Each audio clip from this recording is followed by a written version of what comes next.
ಗೊತ್ತಿಲ್ಲ ಅಂತ ನಟರಾಜ್ ಗೌಡ್ರು ಹೇಳಿ ಮಾತೇ ಬೇರೆ ಅಲ್ಲ, ಎಲ್ರಿಗೂ ಗೊತ್ತಿದೆ ಇದು.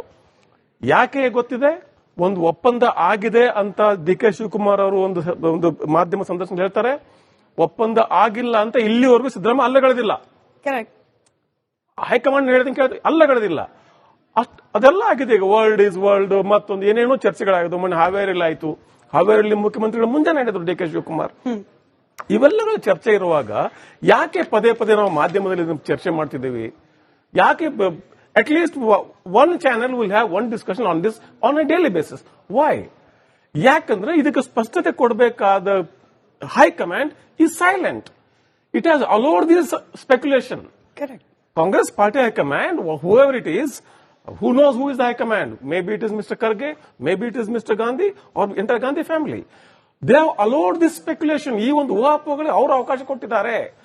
ಆನ್ ದ ಫಸ್ಟ್ ಇನ್ಸ್ಟೆನ್ಸ್ ಇಲ್ಲ ಹಿಂಗೆ ಒಪ್ಪಂದ ಆಗಿದೆ, ಇಲ್ಲ ಆಗಿದ್ರೆ ಇದು ಕರಾರುಗಳು ಅಂತ ಹೇಳಿ ಮುಗಿಸಿದ್ರೆ ಪಕ್ಷದಲ್ಲೂ ಒಂದು ಸ್ಪಷ್ಟತೆ ಇರೋದು, ಈ ನಾಯಕರುಗಳಿಗೂ ಒಂದು ಸ್ಪಷ್ಟತೆ ಇರೋದು, ಮತ್ತೆ ಕರ್ನಾಟಕ ಜನತೆಗೂ ಒಂದು ಸ್ಪಷ್ಟತೆ ಇರೋದು. ಈಗ ಏನಾಗ್ಬಿಟ್ಟಿದೆ, ಈಗ ನೋಡಿ, ಒಬ್ರು ಪಕ್ಷದ ಅಧ್ಯಕ್ಷರು, ಒಬ್ರು ಪಕ್ಷದ ಮುಖ್ಯಮಂತ್ರಿಗಳು, ಒಬ್ಬರನ್ನ ಪಕ್ಕಕ್ಕೆ ಇಟ್ಕೊಂಡು ಇಬ್ಬರನ್ನ ಚರ್ಚೆ ಮಾಡ್ತಿದ್ರೆ ಅದು ಸಾರ್ವಜನಿಕ ಜಾಗದಲ್ಲಿ, ಅದು it is high security zone. Security ಇರ್ತದೆ, ಅಲ್ಲಿ ಕ್ಯಾಮೆರಾ ಇದಾವೆ, ಅಲ್ಲಿ it's high security camera zone. ಅದು ಅಲ್ಲಿ ಯಾಕೆ ಈ ವಿಜುವಲ್ ಕೊಡ್ಬೇಕು ನೀವು? ರಾಹುಲ್ ಗಾಂಧಿ ಅನೇಕ ಪ್ರಮುಖ ಚುನಾವಣೆ ನಡೆದಾಗ, ಬಿಹಾರ್ ಚುನಾವಣೆ ನಡೆದಾಗ ವಿದೇಶ ಪ್ರವಾಸ ಹೋಗ್ತಾರೆ, ಸಂಸತ್ತಿನ ಚರ್ಚೆ ನಡೆದಾಗ ವಿದೇಶ ಪ್ರವಾಸ ಹೋಗ್ತಾರೆ. ಇದಕ್ಕೆ ಸ್ವಲ್ಪ ಪ್ರವಾಸ ತಗೊಳ್ಳಿ. ಒಂದು ಪ್ರವಾಸ ಬೆಂಗಳೂರಿಗೆ ಬನ್ನಿ, ಒಂದು ಪ್ರವಾಸ 2 ದಿನ ಬೆಂಗಳೂರಿಗೆ ಬನ್ನಿ. ಬೆಂಗಳೂರು ಒಳ್ಳೆ ಗೆಸ್ಟ್ ಹೌಸ್ ಇದೆ, ಆರಾಮ ಕೂತ್ಕೊಂಡು ಇಬ್ಬರು ಕೂರ್ಸ್ಕೊಂಡು ಮಾತಾಡಿ ಮುಗಿಸಿ. And Rahul Gandhi has to tell or mister Kharge has to tell. D K Shivakumar ಹೇಳೋದು ಬೇರೆ ಆಗುತ್ತೆ, ಸಿದ್ದರಾಮಯ್ಯ ಹೇಳೋದು ಬೇರೆ ಆಗುತ್ತೆ. ಸಿದ್ದರಾಮಯ್ಯ ಹೇಳಿದ್ರಲ್ಲ, ಅವ್ರು ಬಂದ್ರು, ಅವ್ರು ಹೋದ್ರು, ಅಷ್ಟೇ ಹೇಳ್ಬೇಕು ತಾನೆ ಅವರು. ಅವ್ರು ಯಾಕೆ ಅಲ್ಲಿನ ಆ ಒಂದು ಚರ್ಚೆಯ ವಿವರಣೆ ಯಾಕೆ ಕೊಡ್ತಾರೆ ನಿಮ್ಮ ಮಾಧ್ಯಮಕ್ಕೆ? ಅಥವಾ ಡಿ ಕೆ ಶಿವಕುಮಾರ್ ಯಾಕೆ ಕೊಡ್ತಾರೆ? ಆ ಒಂದು ಸ್ಪಷ್ಟತೆ ಕೊಡಬೇಕಾದ ಜವಾಬ್ದಾರಿ ಇರೋದು ಹೈಕಮಾಂಡ್ ಮೇಲೆ. He has allowed all this speculation. ಹೆಂಗ್ ಕಾಂಟ್ರಾಸ್ಟ್ ಆಗ್ಬಿಡ್ತು ನೋಡಿ ಸರ್. ರಾಹುಲ್ ಗಾಂಧಿ ಅವರು ಯಾವಾಗೆಲ್ಲ ಕರ್ನಾಟಕ ಬಂದ್ರು ಇಬ್ರು ಕೈಯನ್ನು ಹಿಡಿದ್ಬಿಟ್ಟು ಒಟ್ಟಿಗೆ ಮೇಲೆತ್ತಿದ್ದವರು ಇವತ್ತಿಬ್ರು ಪ್ರತ್ಯೇಕವಾಗಿ ಕರ್ಕೊಂಡು ಹೋಗಿ ಮಾತುಕತೆ ಮಾಡ್ಬಿಟ್ರು. ಅಂದ್ರೆ ಮುಂಚೆ ಇದ್ದ ಹಾಗೆ ಪರಿಸ್ಥಿತಿ ಈಗಿಲ್ಲ ಅನ್ನೋದು ಅವರೇನೆ ಸ್ಪಷ್ಟಪಡಿಸ್ತಾ ಇದ್ದಾರೆ. ನಟರಾಜ್ ಗೌಡ್ರಿಗೆ ಅಬ್ಜೆಕ್ಷನ್ ಇರಬಹುದು ಇದಕ್ಕೆ? ಮುಂಚಿನ ಪರಿಸ್ಥಿತಿ ಇಲ್ವೇ ಇಲ್ಲ. ಯಾಕಂದ್ರೆ ಯಾವ ಒಂದು what was the framework of agreement or ಒಂದು ವಚನ, ಕನ್ನಡದಲ್ಲಿ ಬಹಳ ಚಂದ ಶಬ್ದ ವಚನ. ವಚನ ಅಂದ್ರೆ ಸ್ಪೋಕನ್ ಅಗ್ರಿಮೆಂಟ್, ಸ್ಪೋಕನ್ ವರ್ಡ್ ಅಲ್ಲ ಅದು. It is spoken word, spoken agreement, gentlemens word ಅಂತೀವಿ ನಾವು ಅದಕ್ಕೆ. ಅದು ಯಾವ ನಾಯಕಗಳ ಮಧ್ಯೆ ಆಗಿತ್ತು, ಆ ಕ್ಷಣದಿಂದ ಇಲ್ಲಿ ನಮ್ಗೆ ಏನು ಡೆವಲಪ್ಮೆಂಟ್ ಆಗಿದೆ, ಯಾರು ಇಲ್ಲಿ ಯಾವ ರೀತಿ ರಾಜಕಾರಣ ಮಾಡ್ತಿದ್ದಾರೆ, ಯಾರು ಕಾಂಗ್ರೆಸ್ ರಾಜಕಾರಣ ಮಾಡ್ತಿದ್ದಾರೆ, ಯಾರು ಬಣ ರಾಜಕಾರಣ ಮಾಡ್ತಿದ್ದಾರೆ, ಯಾರು ಇಲ್ಲಿ ವ್ಯಕ್ತಿ ಪೂಜೆ ಮಾಡ್ತಿದ್ದಾರೆ, ಎಲ್ಲವೂ it has taken a different turn all together.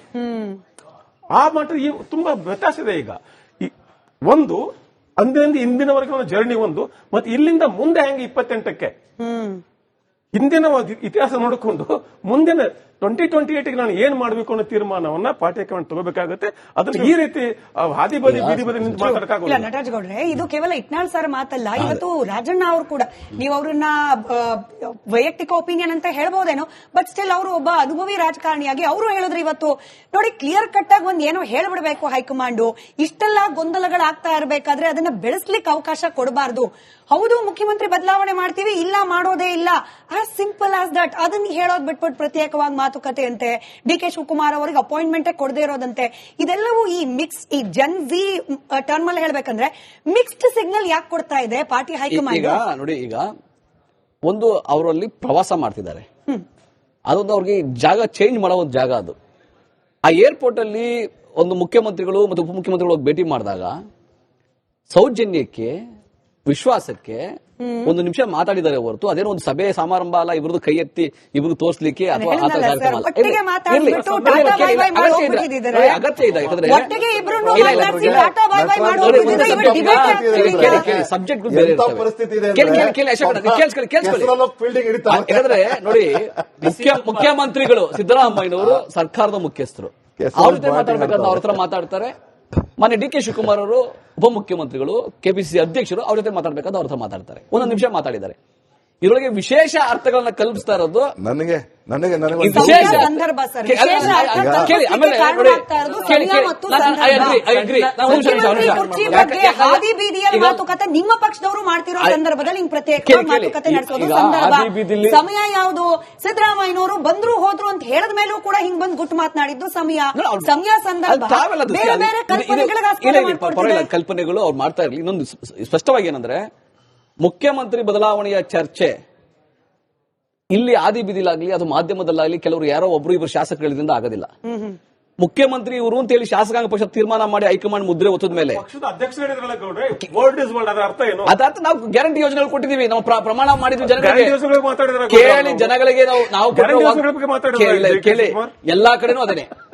ಯಾಕಂದ್ರೆ ಜನತೆಗೆ ನಾವು ಏನು ವಾಗ್ದಾನ ಕೊಟ್ಟಿದ್ದೀವಿ ಅದನ್ನ ನಿಭಾಯಿಸಿದ್ದೀವಿ. ಸಿದ್ದರಾಮಯ್ಯ ಹೇಳ್ತಾರೆ. ಅದು ಅವರು ಹೇಳ್ತಾರೆ, ಇವರು ಹೇಳ್ತಾರೆ. ಕೆಪಿಸಿಸಿ ಅಧ್ಯಕ್ಷರಲ್ವಾ?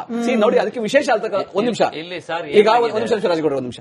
ಯಾಕಂದ್ರೆ ಮತ್ತೆ ಚರ್ಚೆ ಬರೋದಾದ್ರೆ, ಮುಖ್ಯಮಂತ್ರಿ ಚರ್ಚೆ ಏನಾದ್ರು ಅಕಸ್ಮಾತ್ ಬಂದ್ರೆ, ಶಾಸಕಾಂಗ ಪಕ್ಷ ಸಭೆ ಇದೆ, ಹೈಕಮಾಂಡ್ ಇದೆ, ಅದನ್ನು ಇಬ್ರು ಆಲ್ರೆಡಿ ಹೇಳಿದೆ, ಮಾಧ್ಯಮಕ್ಕೂ ಹೇಳಿದ್ದಾರೆ. ಇದು ರಾಹುಲ್ ಗಾಂಧಿ ಅವರು ಫೈನಲ್ ಆಗಿ ತೀರ್ಮಾನ ಮಾಡ್ತಾರೆ, ಯಾರಿಗೆ ಒಬ್ರಿಗೆ ಅವಕಾಶ ಸಿಗುತ್ತೆ. ಮನೆ ಡಿ ಕೆ ಶಿವಕುಮಾರ್ ಅರ್ಹತೆ ಇಲ್ವಾ ನೀವು ಕೇಳಿ, ಇದೆ. ಕೆಲಸಕ್ಕೆ ಮಾಡಿಲ್ವಾ? ಮಾಡಿದ್ದಾರೆ. ಒಂದು ನಿಮಿಷ. ಅದಕ್ಕಾಗಿ ನಾವು ವಿಶೇಷ ಅರ್ಥಗಳನ್ನ ಕಲ್ಪಿಸಿ ಚರ್ಚೆ ಮಾಡ್ತಿದೀವಿ ಹೊರತು ಈಗ ತಕ್ಷಣಕ್ಕೆ ಆ ಚರ್ಚೆ ಹೈಕಮಾಂಡ್ ಅಲ್ಲಿ ರಾಹುಲ್ ಗಾಂಧಿ ಇರ್ತವೆ ಇಲ್ಲ. ಸ್ಪಷ್ಟತೆಯನ್ನ ಹೈಕಮಾಂಡ್ ಯಾಕೆ ಕೊಡ್ಬೇಕು ಗೊತ್ತಾ ಗೌಡ್ರೆ? ಏನಾಗಿದೆ ಅಂದ್ರೆ, ನಿಮ್ಮ ಖರ್ಗೆ ಅವರು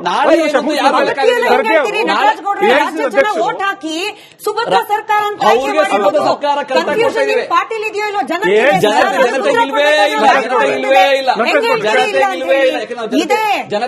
ಯಾವ ಕನ್ಫ್ಯೂಷನ್ ಇಲ್ಲ, ಸಿದ್ದರಾಮಯ್ಯ ಒಳ್ಳೆ ಕೆಲಸ ಮಾಡ್ತಾರೆ, ಭರವಸೆ ಇದೆ. ನಟರಾಜ್ ಗೌಡ್ರೆ, ನನಗೆ ಗೊತ್ತಿಲ್ಲ, ನೀವು ಕಾರಲ್ಲಿ ಓಡಾಡೋ ಮಂದಿ ಬಸ್ ಅಲ್ಲಿಂದ ಹಿಡಿದು ಮೆಟ್ರೋ ಚಾಯ್ ಅಂಗಡಿಯಲ್ಲಿ ಚರ್ಚೆ ಆಗ್ತಿರೋದು ಮುಖ್ಯಮಂತ್ರಿ ಬದಲಾವಣೆ ಚರ್ಚೆ ಮಾಧ್ಯಮ ಸೋಷಿಯಲ್ ಮೀಡಿಯಾ ಜನ ಏನ್ ಬಯಸಿದ್ದಾರೆ ಮಿನಿಸ್ಟರ್ ಆಗೋರು ಇರ್ಬೋದು, ಜನ ಏನ್ ಮಾತನಾಡ್ತಿದ್ದಾರೆ ಅವಾಗ ಗೊತ್ತಾಗುತ್ತೆ. ಜನರ ಪಲ್ಸ್ ನಮ್ಗೆ ಗೊತ್ತಿದೆ, ನಾವು ಜನಸಾಮಾನ್ಯರ ಜೊತೆ ಚರ್ಚೆ ಇಲ್ಲ ಮತ್ತೆ ಹೆಂಗೆ ಏನ್ ಚರ್ಚೆ ಅವಶ್ಯಕತೆ ಇಲ್ಲ ಅಂತ ಹೆಂಗೆ? ಅದರ ಅವಶ್ಯಕತೆ ಇಲ್ಲ, ಖಂಡಿತ ಅವಶ್ಯಕತೆ ಇಲ್ಲ. ಅವಶ್ಯಕತೆ ಏನಂದ್ರೆ ಎಲ್ಲಾ ಗ್ಯಾರಂಟಿ ಯೋಜನೆಗಳು ಕೊಟ್ಟಿದ್ದಾರೆ, ಎಲ್ಲಾ ಭರವಸೆಗಳು ಈಡೇರಿಸ್ತಾ ಇದ್ದಾರೆ. ಇದು ಒಳ್ಳೆಯ ಸರ್ಕಾರ ಅಂತ ಜನ ಮಾತಾಡ್ತಾರದು. ಯಾಕಂದ್ರೆ ನಿಮ್ಮ ಎಐಸಿಸಿ ಅಧ್ಯಕ್ಷರಾದಂತಹ ಖರ್ಗೆ ಅವರು 10 ಸಾರಿ ಹೇಳಿದ್ರು, ಈ ಅಧಿಕಾರ ಬದಲಾವಣೆ ಹಸ್ತಾಂತರದ ಬಗ್ಗೆ ಯಾರು ಮಾತಾಡಬೇಡಿ, ಹೈಕಮಾಂಡ್ ಇದೆ, ನಾಯಕರಿದ್ದೇವೆ, ನಾವು ನೋಡ್ಕೊಳ್ತೀವಿ ಅಂತ ಹೇಳಿದ್ರು. ಆಯ್ತಾ? 6 ತಿಂಗಳಾದ್ಮೇಲೆ ಖರ್ಗೆ ಅವರು ಹೇಳ್ತಾರೆ, ಇದು ಸ್ಥಳೀಯ ಸಮಸ್ಯೆ, ನೀವೇ ಬಗೆಹರಿಸ್ಕೊಳ್ಳಿ ಅಂದ್ರೆ ಪಕ್ಷಕ್ಕೂ ಸ್ಪಷ್ಟತೆ ಇಲ್ಲ, ಜನಕ್ಕೂ ಸ್ಪಷ್ಟತೆ ಇಲ್ಲ. ನೋಡಿ, ಸ್ಪಷ್ಟತೆ ಏನ್ ಗೊತ್ತಾ, ಅದು ತೀರ್ಮಾನ ಹೈಕಮಾಂಡ್ ಬಿಹೇವ್ ಮಾಡೋ ರೀತಿನ ಕೇಳಿ. ಒಂದು ಪಕ್ಷದ ನಾಯಕತ್ವ ಖರ್ಗೆ ಸಾಹೇಬರು ನೇರವಾಗಿ ಸ್ಪಷ್ಟವಾಗಿ ಹೇಳಿದ್ದಾರೆ, ನೋಡಪ್ಪ ಆಲ್ರೆಡಿ ತೀರ್ಮಾನ ಆಗೋಗಿದೆ, ಮುಗಿದಿದೆ. ಇನ್ನೂ ಏನಾದ್ರು ನಿಮ್ ಚರ್ಚೆಗಳಿದ್ರೆ, ಯಾರೋ ಶಾಸಕರು ಹೇಳಿದ್ರು, ಯಾರೋ ಮಾಧ್ಯಮದಲ್ಲಿ ಬಂತು, ಇನ್ನೊಬ್ರು ಹೇಳಿದ್ರು, ವಿರೋಧ ಪಕ್ಷದವರು ಹೇಳಿದ್ರು, ಅದಕ್ಕೋಸ್ಕರ ಅದ್ರ ಬಗ್ಗೆ ಚರ್ಚೆ ಮಾಡಂಗಿಲ್ಲ. ಅದನ್ನ ಗೊಂದಲನ ನೀವೇ ಪರಿಹರಿಸ್ಕೊಳ್ಳಿ ಅಂತ ಹೇಳಿದ್ದಾರೆ ಹೊರತು ಅವಾಗ ಇಬ್ರು ಹೇಳಿದ್ರು, ಮಾನ್ಯ ಉಪಮುಖ್ಯಮಂತ್ರಿ ಮುಖ್ಯಮಂತ್ರಿ ಇಬ್ರು ಒಟ್ಟಿಗೆ ಹೇಳಿದ್ರು. ನೋಡಿ, ಇದು ಹೈಕಮಾಂಡ್ ತೀರ್ಮಾನ ಮಾಡುತ್ತೆ, ಏನಾದ್ರು ಇದ್ರೆ ಬದಲಾವಣೆ ಇದ್ರೆ. ಅಲ್ಲಿವರೆಗೂ ಈ ವಿಷಯ ಚರ್ಚೆಗೆ ಅವಕಾಶ ಇಲ್ಲ. ಪಕ್ಷದ ನಿಷ್ಠಾವಂತ ವಕ್ತಾರರು, ಹಂಗಾಗಿ ಸಮರ್ಥನೆ ಮಾಡ್ಕೊಳ್ಳೇಬೇಕು.